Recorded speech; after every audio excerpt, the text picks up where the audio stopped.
வணக்கம் எல்லாருக்கும். இந்த பாட்காஸ்ட் கேட்குற எல்லாருக்குமே வணக்கம். இப்போதான் திருப்பரங்குன்றம்ல ஒரு பெரிய கலவரம் நடந்துச்சு. அந்த கலவரம் முடிஞ்சுச்சோ இல்லையோ, திருப்பி திருப்பூர்ல ஒரு பெரிய கலவரம் ஆரம்பிச்சிருக்காங்க. இந்த கலவரத்தை ஆரம்பிச்சது யாரு? எதுக்காக ஆரம்பிச்சாங்க? ஆஹ் இதுல பாஜகவோட நிலைப்பாடு என்ன, திமுக அரசாங்கத்தோட நிலைப்பாடு என்ன அப்படின்றத இந்த பாட்காஸ்ட்ல நம்ம பார்ப்போம். அதுக்கு முன்னாடி நான் இன்னொரு கோ பாட்காஸ்டர் வந்துட்டு உங்களுக்கு அறிமுகப்படுத்தணும்னு நினைக்கிறேன். அவர் பேர் வந்துட்டு பாது. அவர் என்னோட சக காலேஜ் மேட் தான். தோழர், ஹலோ. தோழர் தர்ஷனுக்கு வணக்கம். வணக்கம் வணக்கம். ஃபர்ஸ்ட், இந்த நீங்க இந்த இஷ்யூ எப்போ பாத்தீங்க? இந்த இஷ்யூ வந்து நான் நேத்து தான் இன்ஸ்டாகிராம்ல பார்த்தேன். Okay okay. எந்த மாதிரியான உங்களுக்கு இந்த இஷ்யூ என்ன, எந்த மாதிரி ரீச் ஆச்சு? எந்த மாதிரியான நியூஸ்லாம் உங்க காதுக்கு வந்துச்சு? இந்த இஷ்யூ வந்து எப்படி சொல்றதுன்னா, டிஎம்கே ஆட்சி வந்து சரியில்லை. ம், ம், இந்துக்களுக்கு டிஎம்கே ஆட்சி வந்து சப்போர்ட் பண்ண மாட்டேங்குது. ம், ம், அதுவும் முஸ்லிம்ஸ்க்கும் கிறிஸ்டியன்ஸுக்கு தான் டிஎம்கே வந்து ரொம்ப சப்போர்ட் பண்ணுது. ம், அதுக்கப்புறம் அந்த கோயில் இடிச்சது வந்து உண்மையாவே இடிச்சிருக்காங்களா இல்லைன்னா ம், அது இஷ்யூ போயிட்டு இருக்கா, ம், அந்த மாதிரியானதெல்லாம் எனக்கு தெரியல. ம், ம். நான் வந்துட்டு தெரிஞ்சுக்கலாம் அப்படின்னுட்டு இருக்கேன். Okay okay okay. சி, நீங்க வந்துட்டு எனக்கு ஐடியா அப்படி நான் என்ன கேக்குறேன், இப்ப நீங்க சொன்னது வந்துட்டு அப்படி உங்களுக்கு நியூஸ் வந்துச்சுன்னு சொல்றீங்களா, இல்ல நீங்க அந்த மைண்ட் செட்ல இருக்கீங்களா, இல்ல எந்த மாதிரி சொல்றீங்க? நீங்க நீங்க அப்படி சொல்றீங்களா? நீங்க அந்த ஸ்டேட்மெண்ட் கேக்குறீங்களா? திமுக அரசாங்கம் வந்துட்டு முஸ்லிம்ஸ்க்கும் இவங்க கிறிஸ்டியன்ஸ்க்கும் தான் சப்போர்ட் பண்றாங்க, ஹிந்துக்களுக்கு எதிரி நீங்க கிளைம் பண்றீங்களா? இல்லைன்னா எனக்கு அந்த மாதிரியான நியூஸ்ல எனக்கு கேக்குது அப்படின்ற மாதிரி நீங்க கிளைம் பண்றீங்களா? எனக்கு அந்த மாதிரியான நியூஸ் எனக்கு கேக்குதுன்றது தான் நான் கிளைம் பண்றேன். Okay okay okay. ஸோ அத இந்த பாட்காஸ்ட் போறதுக்கு முன்னாடி வந்துட்டு பாட்காஸ்ட் கேட்குற எல்லா தோழர்களுக்கும் ஒண்ணே ஒன்று சொல்லிக்கிறோம். நம்ம இங்க வந்துட்டு எந்த ஒரு அரசாங்கத்தையுமே, எந்த ஒரு கவர்மெண்ட்டையுமே, இல்ல எந்த ஒரு கட்சியுமே தாக்கணுன்ற நோக்கத்துல இல்ல, அல்லது ஒரு அரசாங்கத்தை நம்ம தூக்கி பிடிக்கணும், அவங்களுக்கு நம்ம சப்போர்ட் பண்ணணுன்ற நோக்கத்திலயுமே நம்ம இல்ல. இந்த இஷ்யூ என்ன அப்படின்றத பேசுறதுக்கு முன்னாடி ஃபர்ஸ்ட் ஆஃப் ஆல் இந்த கோயிலை பத்தி நம்ம தெரிஞ்சுக்கலாம். இந்த கோயிலோட வரலாறு, தோழர், இது உங்களுக்கும் அப்படிதான் சொல்லிட்டு இருக்கேன். ஆமா, சொல்லுங்க. இந்த கோயிலோட வரலாறு என்ன அப்படின்றத தெரிஞ்சுக்கலாம் அப்படின்னும் போது, சரி, அந்த கோயிலோட பேரு நான் நியூஸ்ல பார்க்கும்போது வந்துட்டு ஆஹ் ஒரு நிமிஷம், குமரன் குன்று அப்படின்ற மாதிரி கோயிலோட பேர் இருந்துச்சு. நியூஸ்ல எல்லாம் பாத்தீங்கன்னா குமரன் குன்று அப்படின்ற மாதிரி பேர் இருக்கும். சரி, நான் கூகுள்ல வந்துட்டு குமரன் குன்று டெம்பிள்னு போட்டேன்னா அங்க எனக்கு வந்த பேர் என்னன்னா, ஒரே நிமிஷம், அங்க எனக்கு வந்த பேர் வந்து சம்திங் கல்யாணம் சுந்தரம் அப்படின்ற மாதிரியான பேர்ல எனக்கு அந்த கோயில் வந்துச்சு. புரியுது இல்லையா நான் சொல்றது? குமரன் குன்று நியூஸ்ல காட்டுறாங்க. நான் அது வந்துட்டு குமரன் குன்று திருப்பூர் அப்படின்னு போட்டேன்னா, குமரன் குன்று முருகன் டெம்பிள் அப்படின்னு நீங்க இப்ப கூட கூகுள்ல சர்ச் பண்ணீங்கன்னா உங்களுக்கு வேற ஒரு கோயில் வரும். ஆமா ஆமா. வேற ஒரு கோயில் வரும். ஏன்னா இவங்க கிளைம் பண்ற குமரன் குன்று கோயில வந்துட்டு இப்போ இங்க ஒரு பிரச்சனை நடந்திருக்கு இல்லையா? ஃபர்ஸ்ட் ஆஃப் ஆல் இந்த பிரச்சனை எங்க நடந்திருக்குன்னா, ராக்கியாப்பட்டி, திருப்பூர் மாவட்டம், அந்த இடத்துலதான் இந்த பிரச்சனை நடந்திருக்கு. ஆனா இவங்க சொல்ற குமரன் குன்று கோயில் எங்க இருக்கு தெரியுமா? இந்த இடத்துல இருந்து ஒரு 40 கிலோமீட்டர்ஸ் தூரத்துல இருக்கு. சோ 40 கிலோமீட்டர்ஸ் தூரத்துல இருக்கிற கோயில எப்படியா இங்க வந்து உடைக்க முடியும், டெமாலிஷ் பண்ண முடியும் அப்படின்னு பார்க்கும்போது, ஃபர்ஸ்ட் ஆஃப் ஆல் இந்த கோயில் அப்படின்றதே ஒண்ணு இல்ல. நீங்க ஒண்ணு தெளிவா புரிஞ்சுக்கணும். குமரன் குன்றுன்ற கோயில், அதுக்கு ஒரு ஹிஸ்டரி இருக்கு. அது வந்துட்டு ராக்கியாப்பாட்டில இருந்து ஒரு 40 கிலோமீட்டர் தூரத்துல அது பாட்டுக்கு அது இருக்கு. அழகா அது பாட்டு இருக்கு. அது ஆக்சுவல் பேர் வந்துட்டு கல்யாண சுந்தரம் அப்படின்ற மாதிரி ஒரு பேரோட நான் அது வீடியோல மென்ஷன் பண்றேன். நான் போட்டோஸையும் என்ன அதுல ஆட் பண்றேன். யூடியூப்ல பாக்குற ஆடியன்ஸுக்கு அது போட்டோஸ் எல்லாமே நான் யூடியூப்ல போடுறேன். இந்த ராக்கியாப்பட்டி வந்தோம்னா, இந்த கோயில வந்து உங்களை பொறுத்த வரைக்கும் அந்த கோயில் வந்துட்டு ஃபர்ஸ்ட் அண்ணாமலை என்ன கிளைம் பண்றாங்க, அல்லது பாஜக காரங்க, இந்து முன்னணி எல்லாம் என்ன கிளைம் பண்றாங்கன்னா, 300 வருஷம் பழமையான ஒரு கோயில் அப்படின்ற மாதிரி இந்த கோயிலை கிளைம் பண்றாங்க. புரியுது இல்லையா நான் சொல்றது? 300 வருஷம் பழமையான கோயில் அப்படின்ற மாதிரி கிளைம் பண்றாங்க. அதுக்கப்புறம் திருப்பரங்குன்றம்ல வந்துட்டு நீங்க பாத்துருக்கலாம், மலைக்கு மேல வந்துட்டு தீபத்தை ஏத்தல அப்படின்னு சொல்ற மாதிரி ஆர்டர் ஏதோ வந்துருச்சு அப்படின்ற மாதிரி அவங்க சொல்லிட்டு இருக்காங்க. சோ அந்த ஆர்டர் வந்ததோட விளைவா அவங்களுக்கு சாதகமா கோர்ட் ஜட்ஜ்மெண்ட் வந்துருச்சு. சோ அந்த ஒரு கோவத்தினால, அந்த ஒரு வன்மத்தினால வந்துட்டு திமுக அரசு வந்துட்டு இந்த கோயில் மேல கை வச்சிருக்காங்க அப்படின்ற மாதிரியான ட்வீட்ஸ் ஆகட்டும். இது நான் சொன்னது வந்துட்டு அவங்க சொன்னாங்க அப்படின்னு நான் சொல்ல, எக்ஸாக்டா அண்ணாமலை வந்து அவரோட எக்ஸ் வலைத்தளத்துல வந்துட்டு ட்வீட் பண்ணிருக்காங்க. ம். நீங்க வீடியோஸ் எல்லாம் பார்த்திருப்பீங்க. லைக் கோயில உடைக்கிற ஒரு வீடியோஸ் பார்த்திருப்பீங்க. அகைன் மக்கள் வந்துட்டு அழுகுற மாதிரியான வீடியோஸ் பார்த்திருப்பீங்க. ஆமா சில ஆமா. அத கேட்க போனவங்கள வந்துட்டு போலீஸ்காரங்க வந்துட்டு தூக்கிட்டு போற மாதிரியான வீடியோஸும் பார்த்திருப்பீங்க. ஆனா நான் ஒண்ணே ஒன்னு மென்ஷன் பண்ணிக்கிறேன். போலீஸ்காரங்க எங்கேயுமே யாரையுமே அடிக்கல. நீங்க அந்த ம். வீடியோ நல்லா பாருங்க. போலீஸ் ம். எங்கேயுமே யார் மேலயும் காயம் அடிக்கலாம் இல்ல. வலுக்கட்டாயமா இழுத்துட்டு போற மாதிரி இருக்கும். அது எக்ஸாக்ட்லி உண்மைதான். கோயில இடிச்சதும் உண்மைதான். அங்க மக்கள் கேட்க போனதும் உண்மைதான். அங்க ப்ரொடெஸ்ட்ன்ற பேர்ல வந்தவங்கள அரசாங்கம் இழுத்துட்டு போனதும் உண்மைதான். இதை நான் ம். மறக்கல. ஆ. ஃபர்ஸ்ட் இந்த கோயிலோட வரலாறு பேசும்போது இவங்க கிளைம் பண்ற மாதிரி 300 வருஷம் பழமையான கோயிலா, அதுக்கப்புறம் திமுக அரசாங்கம் இது ஒரு வன்மத்தை வச்சுட்டு தான் ப்ளே பண்ணுதா அப்படின்றது முதல்ல பார்ப்போம். இந்த கோயில் வந்து எவ்வளவு வருஷத்துக்கு முன்னாடி இந்த கோயில் கட்டப்பட்டிருக்கும் நீங்க நினைக்கிறீங்க தோழர்? அவங்க சொல்ற மாதிரி பார்த்தா 300 வருஷத்துக்கு முன்னாடின்னு சொல்றாங்க இல்லையா? ம். நான் ஒரு 100 வருஷமா இருக்கும் அப்படின்ட்டு நான் நினைக்கிறேன். சரி. நான் சொல்ற இத பார்த்து நீங்க நான் சொல்ற விஷயத்த கேட்டு சிரிச்சிடாதீங்க. ஆ. இந்த கோயில் கட்டப்பட்டு மேக்சிமம் ஒரு 1.5 வருஷத்துக்கு மேல ஆயிருக்காது. 1.5 வருஷத்துக்கு மேல ஆயிருக்காது. இந்த ம். கோயில வந்துட்டு இவங்க 300 வருஷ பழமையான கோயில் அப்படின்ற மாதிரி இவங்க கிளைம் பண்றாங்க. ஃபர்ஸ்ட் ஆஃப் ம். ஆல் ம். இப்போ இது வந்துட்டு கோயிலுக்கான பிரச்சனை இல்ல. நம்ம வந்துட்டு ம். எப்பவுமே கோயில் பிரச்சனை நினைக்கிறோம். இது ஆக்சுவல் மேட்டர் நம்ம அப்படி பார்க்க கூடாது. கோயிலுக்கு கீழே இருக்கிற நிலத்துக்கான பிரச்சனை. இந்த நிலம் இந்த நிலத்தோட வரலாறு பார்க்கும்போது திருப்பூர்ல திருப்பூர் மாவட்டத்துல ராக்கியாப்பட்டி அப்படின்ற இந்த ஊர்ல இருக்க அங்க ஒரு இந்த கோயில் என்ன ஒரு ஒரு 2.5 ஏக்கர்ஸ் கிட்ட இந்த லேண்ட் இருக்கு. 2.8 ஏக்கர்ஸ் தெளிவா சொல்றேன் பாருங்க. 2.8 ஏக்கர்ஸ் வந்துட்டு லேண்ட் வந்துட்டு கோயில் பேர்ல இப்ப அங்க இருக்கு. இந்த லேண்ட் 1994ல புரிஞ்சுக்கோங்க. ரொம்ப சம்திங் இப்போ 2024 26 24க்கு 20 வருஷத்துக்கு முன்னாடியே, இன்னைக்கு இல்ல 20 வருஷத்துக்கு முன்னாடியே, இந்த கோயில் கட்டுறதுக்கு 20 வருஷத்துக்கே முன்னாடியே ஜெயலலிதா அம்மையார் வந்துட்டு பட்டா போட்டு கொடுத்துட்டாங்க. யாருக்கு கொடுத்தாங்க அப்படின்னு பாத்தீங்கன்னா எஸ்சி மக்கள், தலித் மக்கள். அதுல அருந்ததிய மக்களுக்கும் ஈழத்தமிழர்கள், நம் ஈழத்தமிழ் மக்கள் இருக்காங்க இல்லையா, அங்க இருந்து இங்க அகதிகளா வந்திருப்பாங்க இல்லையா, இலங்கையில இருந்து ஸ்ரீலங்கால இருந்து இங்க வந்திருப்பாங்க இல்லையா, அவங்களுக்கு இருக்கிறதுக்காக பட்டா போட்டு கொடுத்தது ஆச்சு. 1994லயே அன்னைக்கு ஜெயலலிதா ஆட்சியில கொடுத்துட்டாங்க. ஆனா கொடுத்தது என்ன பிரச்சனைனா, அத ப்ராப்பரா வந்து என்ன சொல்றது, இதுதான் உங்களோட இடம் அப்படின்னு சொல்லி டிவைட் பண்ணி அதெல்லாமே கொடுக்கல. இன்னொன்னு பிரச்சனை என்ன இருக்குன்னா, அவங்க கொடுத்த இடம் எப்படி இருந்துச்சுன்னா, அந்த 20 வருஷத்துக்கு முன்னாடி வந்துட்டு ஆஹ் 20 வருஷத்துக்கு முன்னாடி இல்ல, ஒரு 2020 25 23 வரைக்குமே நீங்க எடுத்து பாத்தீங்கன்னா, தோழர் இருக்கீங்களா லைன்ல? இருக்கும் இருக்கும். எனக்கு கொஞ்சம் ஊங்குட்டுனா யாராச்சும் இருக்காங்க அப்படின்னு தோணும். சொல்லுங்க சொல்லுங்க, நான் கேட்டுட்டு இருக்கேன் நீங்க சொல்றது எல்லாம். இல்ல இல்ல எனக்கு கட்டான மாதிரி ஃபீல் ஆச்சு. ஓகே. ஆ. 2024க்கு முன்னாடி வரைக்குமே சரி, ம். 1994ல லேண்ட் தராங்க, பட்டாவா வழங்குறாங்க. ஆ. 2024 வரைக்குமே 20 இயர்ஸ் அந்த லேண்டோட கண்டிஷன் எப்படி இருந்திருக்குன்னா, அந்த லேண்ட் ஃபார் எக்ஸாம்பிள் அந்த லேண்ட் இருக்குன்னா இந்த சைடுல இருந்து அந்த சைடு அந்த லேண்ட கடந்து போகணும்னா ம். 3 to 4 kilometres, more then 3 kilometres நீங்க வெறும் கால்ல தான் நடந்துட்டு போகணும். 2 வீலர் போற அளவுக்கு கூட அங்க வசதி இல்ல. ம். ம். சோ அங்க சுத்தமா வசதி இல்ல. ஃபர்ஸ்ட் ஆஃப் ஆல் இது ஒரு கவர்மெண்ட் இடம். அது எப்படி இருந்திருக்குன்னா, எந்த ஒரு பராமரிப்பும் இல்லாம 3 to 4 கிலோமீட்டர்ஸ் நடந்து போகணும். இந்த இடத்துல மக்களுக்கு பட்டா கொடுத்தா மக்கள் வந்துட்டு அங்க போய் எப்படி வீடு கட்டிட்டு தான் வீடு கட்டிப்பாங்க. அவங்களுக்கு ம். ரோடு எங்க போவாங்க, பக்கத்துல ஃபெசிலிட்டிஸ் எப்படி இருக்கும். சோ பட்டா கொடுத்தாலுமே மக்களும் போல, அதை ப்ராப்பரா கவர்மெண்ட் சைட்ல இருந்தும் நடவடிக்கை எடுக்கல. பட் மக்களுக்கு தான் அது சொந்தம் அப்படின்னு சொல்லி அன்னைக்கே கொடுத்துட்டாங்க. சோ ஆக்சுவல் மேட்டர் வந்துட்டு இதுதான். ம். இவ்வளவுதான் மேட்டர். இத வந்துட்டு என்ன நடந்திருக்குன்னா, 2024 வரைக்குமே அந்த லேண்டோட சுச்சுவேஷனே இப்படிதான் இருக்கு. அந்த லேண்ட கண்டுக்க யாருமே இல்ல. தென் கோர்ட்டோட ஆர்டர்ன்றது ஒண்ணு வருது. மக்களுக்காக அது சம்திங் ரெடி பண்ணும் அப்படின்ற மாதிரி வரும்போது, ஒரு சில ஹிந்து முன்னணி சன் பரிவார்கள் என்னென்ன பண்ணிருக்காங்கன்னா, ஹிந்து முன்னணி தலைவர் காடேஸ்வரா காடேஸ்வர் சீனிவாசன் சம்திங் அவங்க பேரு.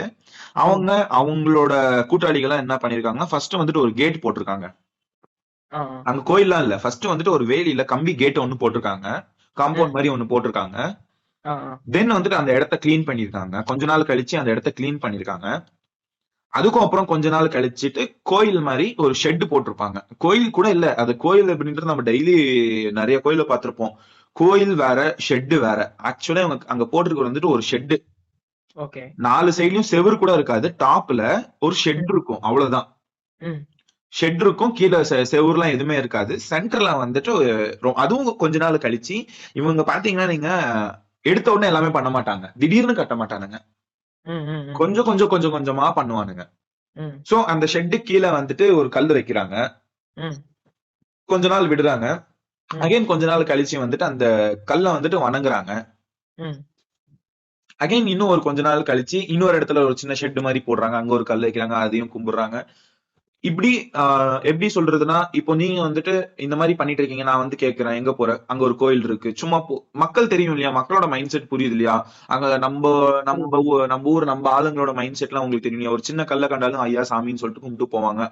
நீங்க சும்மா போயிட்டு ஒரு கல்லு வச்சுட்டு அந்த கல்லுக்கு ம். நீங்க பொட்டு வச்சுட்டு பொட்டு மட்டும் வச்சுட்டு வந்துருங்க, அது ஆ. சாமின்னு சொல்லிட்டு கும்பிடுற ஜனங்க தான் நம்ம ஜனங்க. ம். ம். ம். சோ இந்த மாதிரி மக்கள் இருக்கிற இடத்துல வந்துட்டு இவங்க போயிட்டு அந்த இதெல்லாமே பண்றாங்க. தென் இவங்க வந்துட்டு எப்படி சொல்றாங்கன்னா, இங்க வந்துட்டு நம்ம கோயில், நாங்க வந்து கோயில் கட்ட போறோம், இந்த கோயிலுக்கு கும்பாபிஷேகம் பண்ண போறோம், இந்த கோயிலுக்கு வந்துட்டு குமரன் குன்றுன்னு பேர் வைக்க போறோம் ம். ம். அப்படின்னு இவங்களே கிளைம் பண்ணி இவங்களே பேர்லாம் எழுதி அங்க போர்ட் எல்லாம் வைக்கிறாங்க. இந்த மாதிரியான விஷயம் எல்லாம் இவங்க பண்ணிட்டு இருக்காங்க. இதுல இந்த பிரச்சனை எங்க ஆரம்பிக்குதுன்னா, இப்போ பட்டா வாங்கின மக்கள் இருக்காங்க இல்லையா, இந்த ம். அருந்ததிய மக்கள் ஆகட்டும், ஈழத்தமிழ் மக்கள் ஆகட்டும், பட்டா ம். வாங்கினவங்க வந்துட்டு மாவட்ட ஆட்சியர்கிட்ட மனு வைக்கிறாங்க, கோரிக்கை வைக்கிறாங்க, கம்ப்ளைண்ட் வைக்கிறாங்க. சோ இந்த பிரச்சனை இப்படியே போயிட்டு இருக்கும்போது வந்துட்டு இது வந்துட்டு களத்துல வேலை செய்யற அரசியல் சார்ந்த ஒரு சில இயக்கங்களுக்கு இது தெரியப்படுது. எந்த மாதிரியான இயக்கங்கள்னா 2 இயக்கங்கள் மெயினா. ம். மார்க்சிஸ்ட் கம்யூனிஸ்ட் கட்சியும் ஆமா. மார்க்சிஸ்ட் கம்யூனிஸ்ட் கட்சியும் ம். தமிழ்நாடு தீண்டாமை ஒழிப்பு ஒரே நிமிஷம், அந்த பேர் மட்டும், தீண்டாமை ஒழிப்பு முன்னணி அப்படின்ற ஒரு கட்சியும் இயக்கமும், கட்சி ம். கிடையாது, ஒரு இயக்கம். சோ ம். மார்க்சிஸ்ட் கட்சியும் இது எல்லாமே இவங்க 2 பேருமே சேர்ந்து வந்துட்டு இதுக்காக போராட்டம் எல்லாம் போறாங்க. அதுக்கான வீடியோ எவிடன்ஸ் எல்லாமே வந்துட்டு நான் உங்களுக்கு யூடியூப் ஆடியன்ஸ்க்கு வந்துட்டு யூடியூப்ல நான் ஷேர் பண்றேன். ஓகே. இந்த போராட்டம் எல்லாம் இவங்க பண்ணிட்டு இருக்கும்போது வந்துட்டு இவங்க அந்த கோயில்லாம் வந்ததுக்கு அப்புறம் மக்கள் வந்துட்டு என்ன பண்ணிருக்காங்கன்னா, ஃபார்ம் 7 அப்படின்னு சொல்லி ஒரு நோட்டீஸ் கொடுத்திருக்காங்க. ம். இந்த நோட்டீஸ் வந்துட்டு இப்போ நீங்க வந்துட்டு என்னோட லேண்டை கேப்சர் பண்ணீங்கன்னா நான் வந்துட்டு உங்களுக்கு அனுப்பிச்சு விடுவேன், நான் அனுப்புவேன். நீங்க ஆ. அதை பார்த்துட்டு வந்துட்டு நீங்க ரிப்ளேவோ இல்ல கோர்ட்ல வந்து வாதாடுறதோ இந்த மாதிரியான விஷயங்களை நீங்க பண்ணணும். எந்த ஒரு ரெஸ்பான்ஸ் இல்லைன்னா ஆஃப்டர் 30 days உங்களுக்கு ஒரு டைம் இருக்கும். அதுக்கப்புறம் வந்துட்டு நான் ஃபார்ம் 6 கொடுப்பேன். ம். அந்த ஃபார்ம் 6 நோட்டீஸ்க்கும் நீங்க எந்த ரிப்ளேவும் ஆக்ஷன்ஸும் நீங்க எடுக்காவிட்டால் அரசாங்கம் வந்துட்டு அதுக்கான ஆக்ஷன்ஸ் என்ன எடுக்கணுமோ அதை வந்துட்டு அரசாங்கம் வந்துட்டு அந்த ஆக்ஷன்ஸை எடுக்கும். ம். ம். சோ இங்க பிரச்சனை என்னன்னா, ஜனங்க ஏன் அங்க போகலன்னா, பட்டா வந்துருச்சு 20 வருஷத்துக்கு முன்னாடி பட்டா வந்துருச்சு, ஏன் அங்க போகலன்னா அங்க ஃபெசிலிட்டிஸ் இல்ல. சோ ஈவன் ஜனங்களுமே அந்த பட்டாவை யூஸ் பண்ணல. தென் அகைன் அந்த அவங்களுக்கான ஃபெசிலிட்டிஸ் ரெடி பண்ணி கொடுத்தோ அல்லது அதுக்கு அந்த பட்டாவை பார்த்து அந்த பட்டாவுக்காக என்னென்ன ஒர்க் எல்லாம் பண்ணுமோ அது கவர்மெண்ட்டுமே பண்ணல. சோ 2 சைடுமே ஒரு லேக் இருந்திருக்கு. Then okay. அந்த டைம் பார்த்து இவங்க வந்துட்டு அந்த லேண்ட வந்துட்டு கேப்சர் பண்ணிட்டாங்க. நீங்க நல்லா புரிஞ்சுக்கணும், இவங்க வந்துட்டு திமுக அரசாங்கம் மேல வந்துட்டு டெமாலிஷ் பண்ணிட்டாங்க அப்படின்ற மாதிரியான குற்றச்சாட்டை வைக்கிறாங்க. ஆக்சுவல் ஆமா. மேட்டர் என்னன்னா 2.8 ஏக்கர்ஸ் வந்துட்டு இவங்க தான் கேப்சர் பண்ணிருக்காங்க. ஆனா அங்க ம். கவர்மெண்ட் வந்துட்டு 1.15 ஹெக்டேர் நிலத்தை அந்த கவர்மெண்ட் கொடுத்திருந்த அந்த ஒரு ஃபார்ம் இருக்கும் இல்லையா, அந்த பாண்ட் பேப்பர், அதை கூட நான் உங்களுக்கு ஸ்கிரீன்ஷாட் உங்களுக்கு போடுறேன். ம். 1.15 இது வந்துட்டு எப்போ அந்த இது வந்துட்டு 28 6th June 2024, 6 means June 28 June 2024ல 1.15 Hector நிலத்தை பெரும் பெருமல பெருமநல்லூர் கிராமத்தில் இலங்கை தமிழர்கள் முகாமில் வசிக்கும் தமிழர்களுக்கு புதிதாக வீடு வீடு கட்டும் அந்த மாதிரி. சோ இதுல எனக்கு அந்த போட்டோல எனக்கு கிளியரா தெரிய மாட்டேங்குது. போடும் அயலக தமிழர் நலம் மற்றும் மறுவாழ்வுத்துறைக்கு மாவட்ட ஆட்சியர் அப்படின்ற மாதிரி கொடுத்திருக்காங்க. சோ அவங்களுக்கு தான் கொடுத்திருக்காங்க 1.15 ஹெக்டேர் வந்துட்டு அவங்களுக்கு கொடுத்திருக்காங்க. இதெல்லாம் இவங்க கேப்சர் பண்ணி இங்க கோயில கட்டியிருக்காங்க. இப்போ இவங்க எதுக்காக இதெல்லாம் கேப்சர் பண்ணாங்க அப்படின்னா, அந்த இடம் நான் என்ன சொன்ன அன்டெவலப்டான அந்த இடம், ரூரலா இருந்த இடம் என்ன இருக்குன்னா, இப்போ வந்துட்டு பக்கத்துல வந்துட்டு சிப்காட் வந்திருக்கு, அதை தாண்டி ரோட்ஸ் மத்த ஃபெசிலிட்டிஸ் எல்லாமே இப்போ வந்திருக்கு. உங்களுக்கு நல்லா தெரியும், பக்கத்துல வந்துட்டு டெவலப் ஆச்சுன்னா ஒரு இடத்துல ஒரு கம்பெனியோ ஒரு ஹாஸ்பிட்டலோ சம்திங் ஏதாச்சும் ஒன்று வந்துச்சுன்னா அந்த லேண்டுக்கு பக்கத்துல இருக்கிற லேண்டோட வேல்யூ இன்க்ரீஸ் ஆகும், ரியல் எஸ்டேட் அங்க பூம் ஆகும். ஆமா சோ ஆமா. பணத்தாசை பிடிச்ச இந்த சங்கி கூட்டம் என்ன பண்ணிருக்கு, அந்த லேண்டை எப்படியாச்சும் கவர் பண்ணும், புறம்போக்கு நிலம் தானே எவன் கேட்க போறான் அப்படின்னு சொல்லி நீங்க கேட்டிருப்பீங்க, நிறைய புறம்போக்கு இடம் வந்துட்டு ஒரு சில இண்டிவிஜுவல்ஸ் வந்துட்டு உரிமை கொண்டாடுவாங்க. ஆமா. எப்படின்னா இப்ப நீங்க இருக்கிற வீடு வந்துட்டு புறம்போக்கு நிலம், அது கவர்மெண்டோட தான் இருக்கும். நீங்க ஒரு 20 வருஷமா இருக்கீங்கன்னா இந்த எக்ஸாம்பிள் வேணாம், இது வந்துட்டு வீடு என்னும் போது வீடு இல்லாதவங்களுக்கு அது கவர்மெண்டோட இடத்த வந்துட்டு கவர்மெண்ட் வீடு இல்லாதவங்களுக்கு கொடுத்துரும். சில நல்ல காசு பணம் இருக்கவங்க எல்லாம் என்ன பண்ணுவாங்கன்னா, இப்ப என்னோட 1 ஏக்கர் இருக்கும், என் 1 ஏக்கர் பக்கத்துல வந்துட்டு ஒரு 10 சென்ட் புறம்போக்கு இடம் இருக்கும். நான் என்ன பண்ணிடுவேன், என் 1 ஏக்கருக்கு வந்து காம்பவுண்ட் போட மாட்டேன், அதுக்கும் சேர்த்து காம்பவுண்ட் போட்டு என் இடம் மாதிரி அது உரிமை கொண்டாடுவேன். ஏன்னா கவர்மெண்ட் வந்து கேட்டுட்டு இருக்காது, கவர்மெண்ட் இடம் அன்டில் அன்லஸ் கவர்மெண்ட் அங்க ஒரு ப்ராஜெக்ட் பண்ண போது, கவர்மெண்ட் அதை யூஸ் பண்ண பொது திட்டங்களுக்கு யூஸ் பண்ண போகுதுன்ற வரைக்கும் கவர்மெண்ட் அதை கண்டுக்காது. ஆமா. நீங்க வேற ஒருத்தனோட லேண்டுக்கு மேல நீங்க காம்பவுண்ட் பண்ணீங்கன்னா அந்த லேண்டோட ஓனர் வந்து கேட்க போறான், கவர்மெண்ட் போடும்போது கவர்மெண்ட் வரவே வராது. சோ உங்களோட பர்சனல் யூஸ் மாதிரி நீங்க யூஸ் பண்ணிப்பீங்க. சோ இந்த மாதிரியான பிரச்சனை இருக்கும்போது இவங்களுக்கு எப்படி சாதகமா யூஸ் பண்ணிக்கணும் போது கோயில கட்டிட்டு இதை வந்துட்டு நம்ம ஓன் பண்ணிக்கலாம் அப்படின்ற ஒரு திட்டத்தை போடுறாங்க. இதுல வந்துட்டு இது வந்துட்டு பணம் சார்ந்த ஒரு திட்டம் மட்டுமா அப்படின்னா, இவர்களோட நம்ம வந்துட்டு தொடர்ச்சியா சொல்ற ஒரே ஒரு விஷயம், இந்துக்களே ஒன்று கூடுங்கள் அப்படின்னு சொல்ற இந்த கூட்டம் நம்மள வந்துட்டு ஹிந்துக்கள் தானே எல்லாருமே வாங்க கோயிலுக்குள்ள போலாம் அப்படின்னு சொன்னா விட மாட்டானுங்க, கருவறைக்குள்ள போலாம் அப்படின்னா விட மாட்டானுங்க. இந்துக்களே ஒன்று கூடுங்கன்னு சொல்லுவானுங்க, ஆனா நான் தான் மேல் சாதி ஹிந்து, நீ கீழ் சாதி ஹிந்து அப்படின்னு சொல்லுவானுங்க. இந்த மாதிரியான அயோக்கியத்தனமான அரசியல்களை செஞ்சுட்டு வர இந்த சன் பரிவார் கூட்டம், இந்த நிலம் யாருக்கு போகுதுன்னு பார்க்கும்போது தலித் மக்கள், அதாவது அருந்ததிய மக்களுக்கும் நம் ஈழ தமிழ் மக்களுக்கும் போகும்போது இவங்களால அதை பொறுத்துக்க முடியல. சோ இதை எப்படி முடக்கலாம், இதை வந்துட்டு எப்படி தகர்த்தலாம் அப்படின்னும் போது இந்த மாதிரி சாமி பூச்சாண்டி வேலைகள் எல்லாமே இவங்க பண்ணிருக்காங்க, கோயிலை கட்டி இந்த மாதிரியான வேலைகள் எல்லாமே பண்ணிருக்காங்க. இதுக்கு இல்லாத ஒரு வரலாறு எல்லாத்தையுமே எடுத்துட்டு வந்து சொல்றாங்க. இத வந்துட்டு தொடர்ச்சியா வந்துட்டு ஹிந்து முன்னணி ஆகட்டும், இல்ல ஹிந்துத்துவ கும்பல்கள் ஆகட்டும், பாஜக ஆகட்டும், RSS ஆகட்டும், இதை வந்துட்டு பரப்பிட்டே வராங்க. திமுக அரசாங்கம் வந்துட்டு இந்துக்களுக்கு எதிரி, இஸ்லாமியர்களின் கைகூலி அப்படின்ற மாதிரியான தொடர்ச்சியான ஒரு பொய் பிரச்சாரங்களையுமே எடுத்துட்டு வந்துட்டு இருக்காங்க.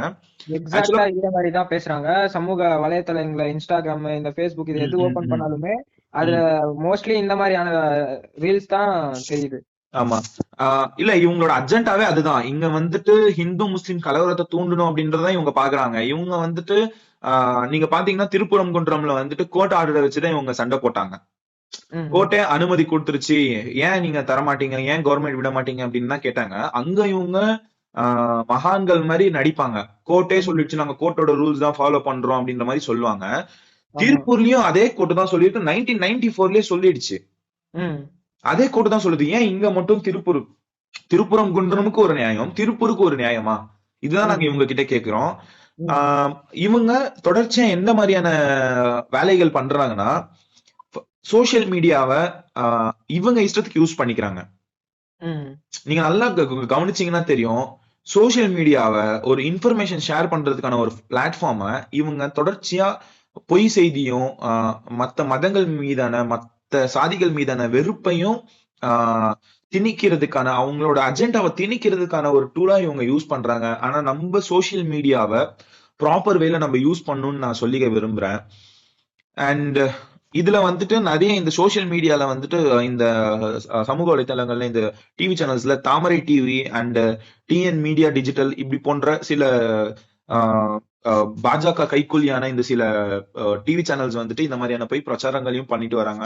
இவங்களை எல்லாத்தையுமே நம்ம என்ன சொல்றது, இந்த மாதிரியான டிவி சேனல்ஸ் ஒரு நியூஸ் சொல்றாங்கன்னா நம்ம வந்துட்டு கொஞ்சம் கேர்ஃபுல்லா இருக்கணும் அப்படின்னு இந்த பாட்காஸ்ட் கேட்கிற தோழர்களுக்குமே அனைத்து தோழர்களுக்குமே நான் சொல்லிக்க விரும்புறேன். எனக்கு இன்னொரு கேள்வியும் இருக்கு, கேளுங்க தோழர். அது என்னன்னா, இந்த ரீல்ஸ்ல பார்த்தப்போ அங்க வந்து அழுந்த ஜனம் வந்து அந்த நிலத்துக்கான உரிமையாளர்களா இல்ல வென்றால் தெளிவா சொல்லிட்டேனே, அது வந்துட்டு கவர்மெண்டோட இடம், புறம்போக்கு இடம். அது அந்த இடத்துக்கு உரிமையாளர்கள் யாருன்னா அந்த பட்டா கவர்மெண்ட் யாரு கொடுத்திருக்கோ அவங்கதான் உரிமையாளர்கள். அதுதான் அவங்க வந்து அந்த எப்படி அழ போறாங்க, கோயில இடிச்சிட்டு இப்போ உங்களுக்கு கவர்மெண்ட் இடம் கொடுத்திருக்கு, அந்த இடத்துல நான் வந்து கோயில் கட்டிட்டேன், கவர்மெண்ட் வந்துட்டு கோயில இடிச்சா உங்களோட உங்களோட இடத்த நீங்க நாளைக்கு வாங்கிக்க போறீங்க, அதனாலதான் கவர்மெண்ட் வந்து இடிக்க போகுது. ம் அப்போ இடிச்சா நீங்க ஏன் அழ போறீங்க? அது வந்துட்டு மக்கள் கிடையாது, பொதுமக்கள் கிடையாது. பொதுமக்கள் அங்க அழவே இல்ல.